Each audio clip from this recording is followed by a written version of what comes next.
मुझे तो मोए ही दई विञाए छॾी कपाड़ पट जैसे छाजो पाड़ पट जे सफार सजो डी रोइदे बिल्क तो वती हे फजीलत तुंजो देगड़ो शीशे जे टेबल ते रखियो शीशे जे टेबल ते न रखा तुझे मुंह ते मला छा देगड़ो बाबे के फोन कयो त मचे तो मन रादस मुझी त विञाई आ तो खुदा जो तो के जोड़ थे तू तो सफा को औरत जो तो में तो शक्ल ही कोने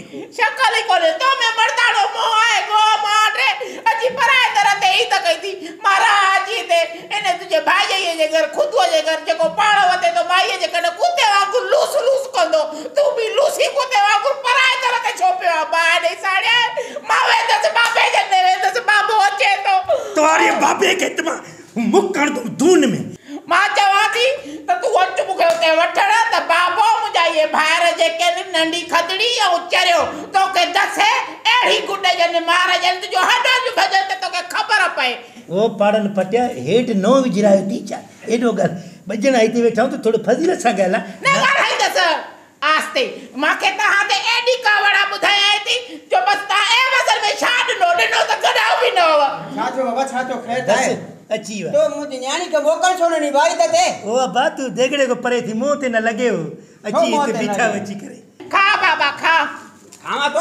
तो इन मुझे न्याणी के मोकल छोड़ो नहीं वाडी तो के न्याणी जी गणती आ अथाई गैरत तो को नक्स कया गैरत के 2 मिनट कावड़े जी वे मर्दानी त करत फुड़ो ही को नहीं को अज पकोड़ा दिसियो किरी पे हेडे बाबा एकड़ी गाल बुधो मां जो तू सौरो आपू सौरो हूं तो अबे जी जगह थी अने एकड़ी गाल बुधो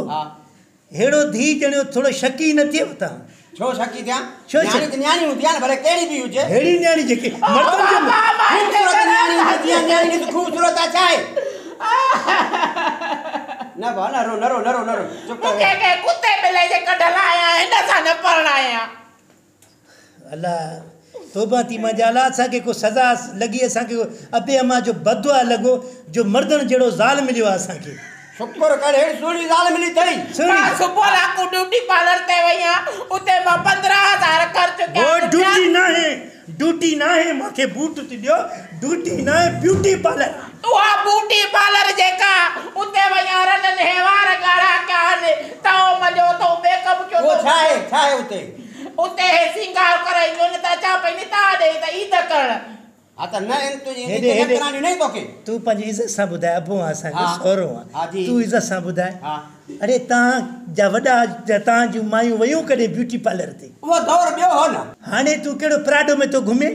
सजो डी पलार ते सुम्या पया हिते धी तुंजो डकरा तो करे पलंगन ते सुम्यो पयो आ पो भी दड़ा हणी करे हेठ तो किरे होने तो नसीब आ ना नसीब दड़ा तो चाहे भला मुझे भाग साकारी साचा कुत्ता मुटंदा हवा घर में होई वछा कुछ मायस कुछ बाबे दाज दिनो त कुछ भाग लगो तो होई वा घर में कुछ ईद जो दिया है गलाई थी ई फजीलत है ईद त मुजी बाबा विञाए अरे यार त मां वठी वना हा नहीं करे हेडे हिकड़ी गाल बुध हां बुधाए कसम खा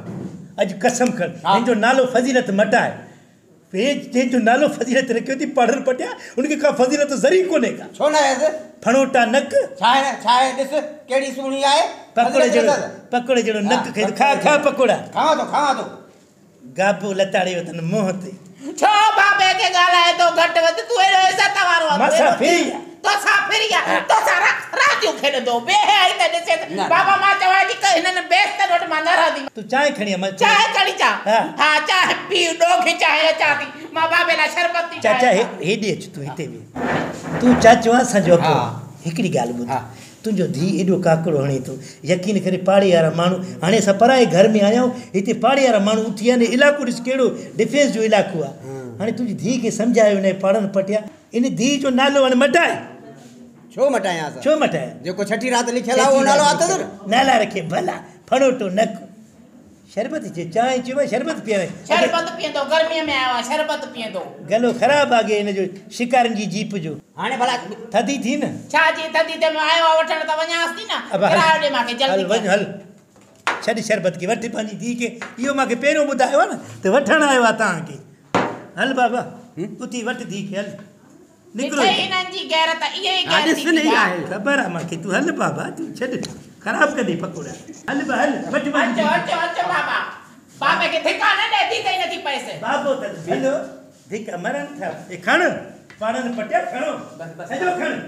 हा हा खणदा छो ना मां त घुराया हलिया हल हिकिड़ो मिनट मां फोन अची थी त मां त ॻाल्हायां हेलो